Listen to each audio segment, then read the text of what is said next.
Kaze kuri mwese mutwumviriza ku makuru tubandanya kwategura ndetse no kwashikirizaho kuri ino monesha kure yacu aina yanyu ya Burundi News TV. Kaze kuri mwese mutwumviriza muri ijya nino ndetse no mwisi. Turi by'umwariko kwigenekerezo rya 10 ukwezi kwa 2024 ndabahaye ikaze mu idonido ry'amakuru aremere cyane yama aradushikira aho twibanda ku makuru agezweho aragaruka ku mutekano, politique, diplomasi ndetse n'ibindi bigiye bitandukanye. Dore ingingo nkuru tugiye kugaruka rero kuri kino kiganiro cyacu cy'uno mwanya. Mu nyuma y'ikorero z'umwariko hakomeje kugenda hibonekeza impfu z'abasoda benshi by'umwariko w'abarundi barungitswe ku butaka bwa Republika Iharanira Intwaro Rusange ya Kongo, kuko twama turabashikiriza canke twarabibatangarije. Urugendo herutse rwa President Félix Antoine Tshisekedi Chilombo twatanguye kugira ingaruka ku gisirikare cy'u Burundi mu buryo buremere cyane. Mu nyuma y'ikorero z'umwariko yahavuye ku igenekerezo rya 22 Kigarama 2024 by'umwariko hari amabanga by'umwariko atanguye kugenda arashigwa ahabona. Mu nyuma y'iko abategetsi bombi bafise ibyo bayaze ndetse n'ibyo bemeranyije, ariko kandi kwa bikomeje kugenda birakora by'umwariko ku Barundi, ndetse bikabivuga ko hagiye gutangura gahunda zo kwamagana ibiriko birabera nga ku butaka bwa Republika Iharanira Intwaro Rusange ya Kongo. Hari haheze igihe abasoda b'abarundi batagaragara ku mirongo y'imbere ku rugamba ku butaka bwa Kongo, ariko by'umwariko hongeye kwibonekeza impfu z'abasoda b'abarundi, ndetse gushika none abatari bakeya baratewe impungenge n'ibiriko biragaragara canga ibiriko biratangazwa. Amakuru yihuta adafise ivumbi aragaragaza by'umwariko akababaro ndetse n'amarira y'abanyagihugu, ndetse n'abakomeje kugenda bamagana ibikorwa biremere cyane biriko birakogwa na leta y'u Burundi nkuko byoba bigaragara, aho hari akabwi gatoya karongowe na Evaristo Ndayishimiye. Hari haheze igihe tutavuga impfu z'abasoda b'abarundi, ariko intwaza ngabo ndetse n'abana b'abarundi barakomeje kugenda barapfa umusubirizo, barakomeje kugenda barapfa mu buryo budasanzwe. Ni mu gihe Rugitabara nayihejeje gushyira ahabona itangazo ivuga ko by'umwariko ibiriko birabera ku mirongo y'imbere ku rugamba ku butaka bwa Kongo ibyamaganye, ndetse ikaba iriko inamagana ibiriko birakogwa ngaha mu Burundi, imbere cyane cyane ku biriko birakogwa na Seni, umugwi ujejwe gutegura ndetse no gutunganya amatora mu Burundi. Amakuru adafise vumbi akomeza kugenda aratugera cange akomeza kugenda aradusumira, akaba ariko arashimangira ndetse akomeza kugenda agaragaza ko nga mu Burundi by'umwariko indyane zotanguye, ndetse bikaba bigiye guhurirana n'uburyo Rugitabara yaciye amarenga yo kongera kugaba ibitero mu Burundi nkuko byoma bigaragara cange nkuko amakuru yoma aradushikira. Abatari bakeya bemeza neza yuko by'umwariko ibitero bigiye kwibasira Burundi, ndetse by'umwariko ngo Evaristo Ndayishimiye akomeje kwigarurira ndetse no kwikururira abanzi bataberika. Mu nyuma y'iko akomeje kugenda by'umwariko arazana ubutoni ndetse na kene wabo mu kazi canga se by'umwariko mu barondera akazi mu Burundi, hakiyongeraho n'ibindi bikorwa bimwe na bimwe bigiye bitandukanye nkuko amakuru yoma aradushikira cange gukomeza kugenda aradusumira. Abatari bakeya ntibarya umunwa mu kugaragaza ndetse no kwerekana neza yuko by'umwariko hari byinshi biriko birakogwa, ndetse hari byinshi biriko biratangazwa by'umwariko nkuko amakuru akomeza kugenda aradusumira cyangwa nkuko amakuru akomeza kugenda aratugeraho abivuga. Kugeza ubu ngubu rero by'umwariko mu Burundi by'umwariko harakomeje kugenda hagaragara by'umwariko ibihe bidasanzwe, ndetse abatari bakeya bakaba batajya umunwa mu kugaragaza ndetse no kwerekana neza yuko babangamiwe, ndetse baratewe inkeke n'ibishobora kwaduka mu nyuma y'uko Evaristo Ndayishimiye yakomeza gahunda ziwe ndetse n'akarwi kiwe mu gihe aracyaho gutegura amatora. Hashobora kwaduka indyane cyane cyane ziriko ziranaturuka ku biriko bibonekeza ku mirongo y'imbere, iriko iraturuka ku mirongo y'imbere ku rugamba ku butaka bwa Republika Iharanira Intwaro Rusange ya Kongo. Kaze kuri mwese mutwumviriza mu makuru n'ibiganiro byacu tubandanya kwategura ndetse no kwashikiriza ngaha kuri Burundi News TV, imbarisha kure imwe rudende bandanya kwashikiriza amakuru akomeye cyane, amakuru yihuta agezweho agaruka ku mutekano, politique, diplomasi ndetse n'ibindi. Kaze kuri mwebwe mwese mutwumviriza rero by'umwariko abatwumviriza bari ngaha mu Burundi mu bice bigiye bitandukanye, mu bisagara bigiye bitandukanye, mu micungararo imwe n'imwe, ndabahaye ikaze mwese, ndabahaye mwiriwe mwese, ndabahaye ikaze kuri mwe mutwumviriza muri mu karere k'ibiyaga binini ijya nino mwisi, abatwumviriza mu gihugu cy'ubanyi ca Kongo, igihugu cy'ubanyi c'u Rwanda, Kenya, Tanzania, Uganda ndetse n'ahandi, mwese ndabahaye yambu, ndabahaye mwiriwe mwese. Kaze kuri mwe mwese kandi mutwumviriza muri ku mugabane w'Uburaya, Aziya, Australia, Amerika ndetse n'ahandi hose. Nibara bwa mbere shise ngaha kuri ino mbonesha kure ya channel yanyu ya Burundi News TV. Byenda kwanditse sabone kugira uco waronka amakuru n'ibiganiro byacu bane natwe gatanu kuri gatanu. Kaze kuri mwese. Benshi bati by'umwariko urugendo rwa President Felix Tshisekedi Tshilombo aherutse kugirira nga mu Burundi kwigenekerezo rya 2022 ukwezi kwa Kigarama 2024 gwaratanguye kugira ingaruka ku basoda bo Burundi mu nyuma y'uko bari bamaze igihe by'umwariko batagaragara ku mirongo y'imbere ku rugamba. Kuri iryo gerekerezo mvuze, Perezida wa Republika Iharanira Intwaro Rusange ya Kongo Felix Tshisekedi Tshilombo yaragize urugendo rutangaje nga mu Burundi, urugendo rutarenze ikibuga cy'indege by'umwariko ca Bujumbura cyitiriwe Melchior Ndadaye, ari nacyo kibarizwa nga mu Burundi kimwe rudende, aho be na Perezida Evariste Ndayishimiye bagiriye umubonano w'amasaha hafi abiri mu kanywababu. Mu nkuru rero z'umwariko nashikirije ijyanye n'ubwo rugendo, narababwiye ko rero twomenye ko rero Perezida Tshisekedi yari yaje gusaba yuko abasoda b'u Burundi basubira kugwana inyuma y'amezi menshi rero batagwana. Yongera asaba Evariste Ndayishimiye kongereza rero abasoda b'u Burundi muri RDC. Ayo makuru avuga kandi ko by'umwariko Felix Tshisekedi by'umwariko yaje azaniye Evariste Ndayishimiye amavarisi y'amahera menshi cyane. Mu nyuma y'iko rero by'umwariko umusaruro w'urwo rugendo ukomeje kugenda wibonekeza, ariko uriko uragira ingaruka nyinshi ku banyagihugu b'Abarundi ndetse n'abana b'Abarundi. Hari amabatayo 5 by'umwariko mashasha ariko ararungikwa muri Republika Iharanira Intwaro Rusange ya Kongo. Kugeza muri Kigarama 2024 igisoda c'u Burundi cyari gifise amabatayo 15 muri RDC, ndetse no kuva kuri batayo ya Tafoke ya 4 kugeza kuri batayo ya Tafoke ya 18 muri izo zibiri by'umwariko ziri muri Sud Kivu kurondera abagwanyi ba Reditabara. Amabatayo 13 niyo rero yari muri Nord Kivu guhangana n'umuhari wa M23. Mu ntango z'uyu mwaka by'umwariko batayo ya Tafoke ya 19 yararungitswe muri RDC hirya yejero mwijoro. Byari biteganyijwe ko rero z'umwariko batayo ya Tafoke ya 20 nayo rero irungikwa ubungubu igikorwa cihuta. General Prime Yongabo rero yaratumwe na Perezida Evariste Ndayishimiye ni ukurondera abasirikare buzuza rero izindi batayo zitatu by'umwariko zikaba batayo 21 za Tafoke 22 za Tafoke 22 za Bentafoke ndetse na 23 za Bentafoke.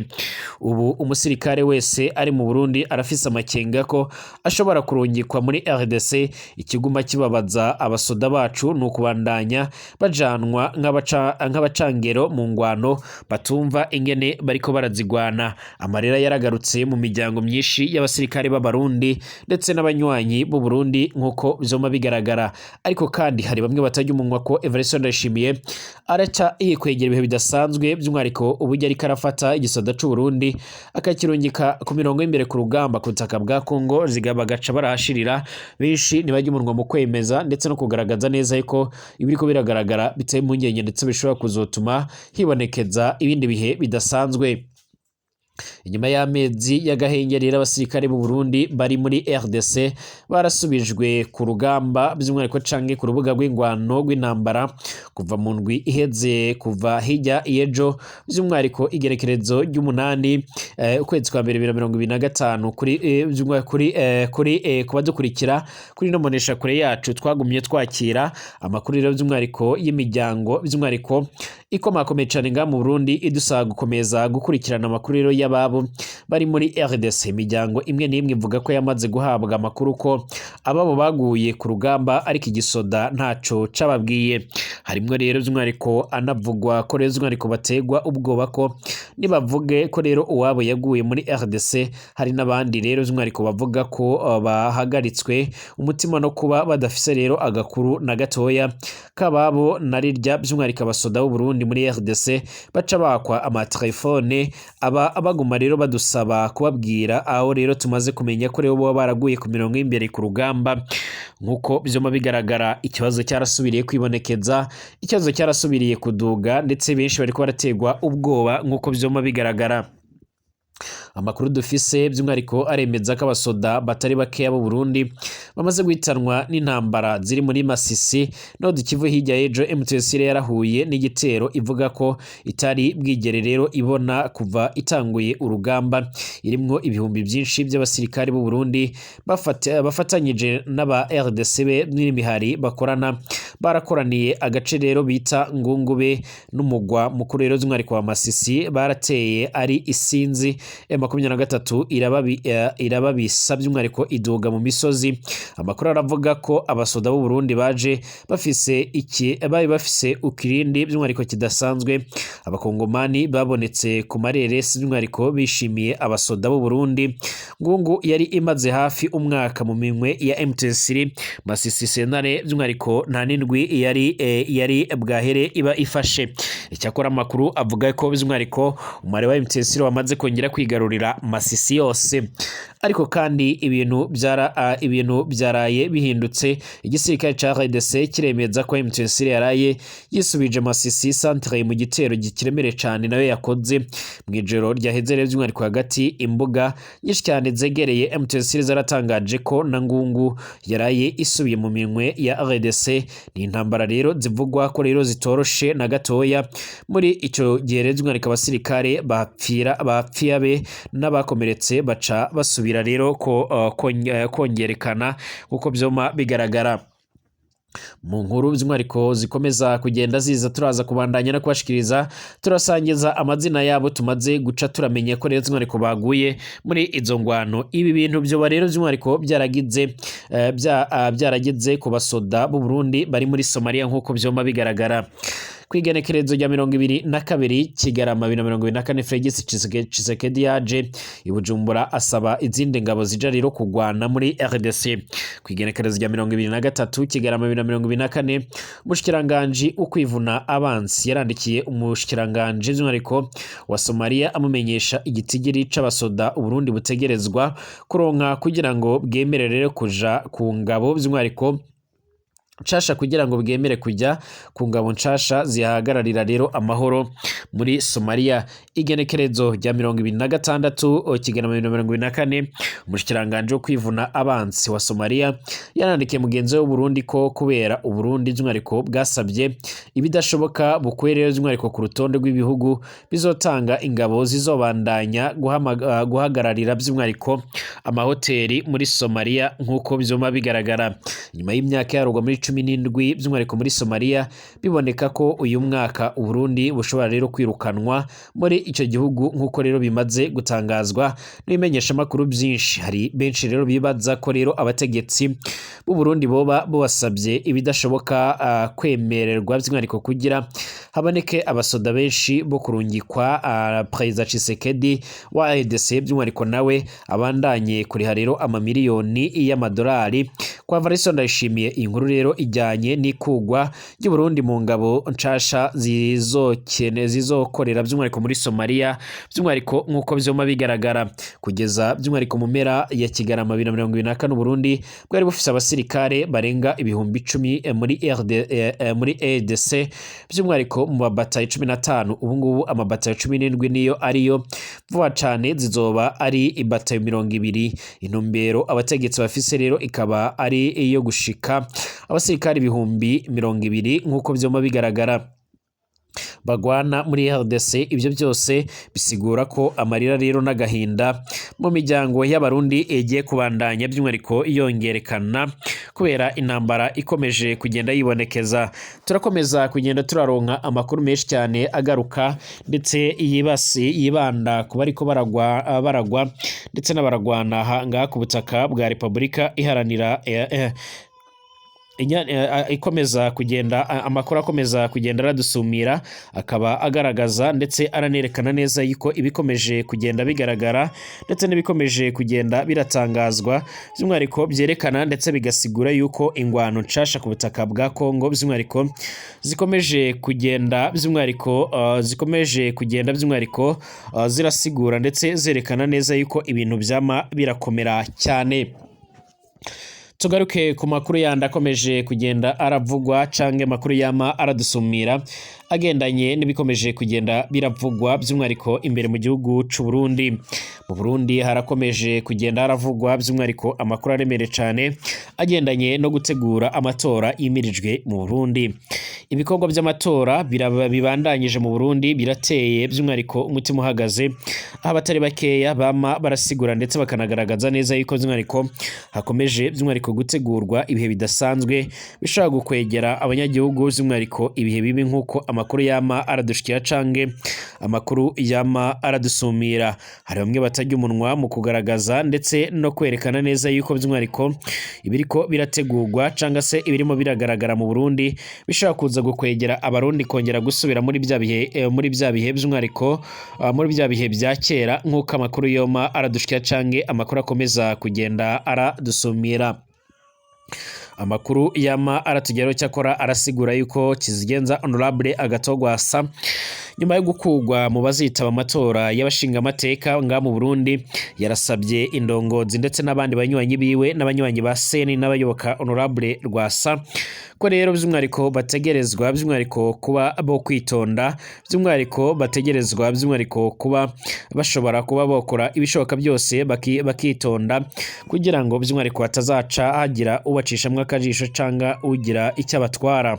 Kugeza ubu rero amakuru yama aradushikira canke akomeza kugenda aradusumira arerekana neza yuko urugamba rukomeje kugenda by'umwariko rwerekana ndetse by'umwariko rusimangira ndetse rukerekana neza yuko ibintu bikomeje kugenda birafata indi ntera.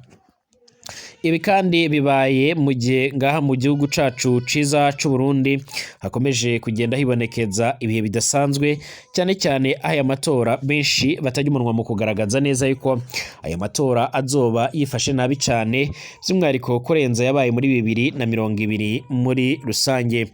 Amakuru yihuta by'umwariko yama aradushikira canke akomeza kugenda aradusumira by'umwariko arabandanya asigura yuko by'umwariko mu nyuma yuko by'umwariko Sena yubahiriza ibwirizwa shingiro iciye urubanza yarasabye urunani Burundi bwa bose by'umwariko kubandanya by'umwariko bakora basigura bongera bakora intonde mu buryo bushasha mu rwego rwo kugira ngo by'umwariko bace by'umwariko baremererwa kuba bosubira kwitoza muri aya matora nk'uko byoma bigaragara. Ni mu gihe kandi by'umwariko CNDD-FDD by'umwariko ikomeza kugenda igaragaza ndetse yerekana neza yuko idashaka kurekura ubutegetsi canga idashaka kuba yova ku butegetsi nk'uko byoma bigaragara cyanga nk'uko byoma biradusumira.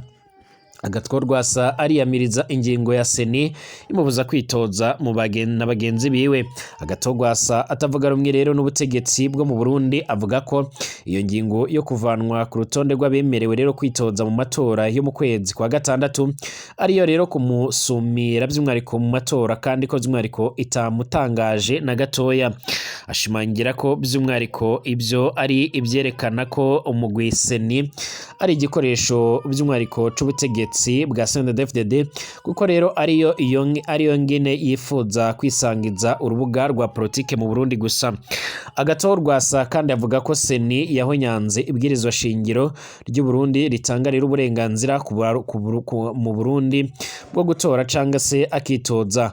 Agatogwasa yarabwiye Voice of America ko rero adacika intege rero azobandanya urugamba rwo guharanira demokarasi nga mu Burundi. Ibi rero biremezwa n'abatajya umunwa mu kugaragaza ko hashobora kongera kwaduka injyane cyangwa se ingwano z'imigwi imwe n'imwe by'umwariko y'abaroberi yaba abavuga rumwe n'ubutegetsi n'abatavuga rumwe n'ubutegetsi. Mu kumukuramwo rero by'umwariko na bagenzi biwe bari ku rutonde rw'urunani Uburundi bwa bose, umugwi Seni wari wasiguye ko rero abo bashinga amateka bashizwe ko rero basanzwe bari mu runani bari mu nama nshinga amateka baserukira umugambwe SNL kandi umugambwe SNL utari muri urwo runani. Umugwi Seni by'umwariko uti ingingo y'ijana na 12 y'ibwirizwa shingiro rigenga amatora hamwe rero n'ingingo ya 7 y'ibwirizwa rigenga rero imigambwe migambwe yahonyanzwe. Ingingo y'Ijana na 12 y'ibwirizwa rigenga rero amatora ivuga ibijyanye n'ingene umushingamateka ashobora kuva mu nama by'umwihariko nshingamateka ikiringo ciwe by'umwihariko kitarahera, aho rero ni nk'iyo by'umwihariko apfuye, yatanze imihoho iyo atakishoboye by'umwihariko bivuye ku magara yiwe, iyo asibye atansigura atanze mu kiringo kirenza rero icakane cy'inshuro inama nshingamateka iba yashatse, canga iyo abogojwe kubera atagikwije ibisabwa kugira ngo agume rero ari umushingamateka. Iyo ngingo y'Ijana na 12 irasigura kandi ko rero umushingamateka ashobora kuva mu nama nshingamateka iyo avuye mu mugambwe wahamushinze canga se iyo bawumwirukanyemo. Ingingo ya 7 y'ibwirizwa shingiro rigenga rero imigambwe nayo ivuga iti umurundi wese arakwije imyaka 18 akwije ibyankenegwa by'umwihariko arashobora kwinjira mu mugambwe abyishakiye, ingene yinjira by'umwihariko mu mugambwe canke ingene awuvamwo by'umwihariko bitunganywa n'amategeko aba agenga uwo mugambwe. Nta numwe rero ashobora kuba rero umunywanyi w'imigambwe myinshi. Amakuru yama aradushikira rero by'umwihariko arashimangira ndetse akanagaragaza neza yuko kuba ngaha mu Burundi hakomeje kugaragara ibihe bidasanzwe cyane cyane bigendanye n'imigambwe itari kirumvikana, byerekana indyane nshasha zishobora kongera kwaduka hagati Rwasa by'umwihariko yirinze kugira byinshi atangaza, ariko ashimangira ko by'umwihariko azokomeza yashaka akazopfa araharanira by'umwihariko urubuga rwa politike ngaha mu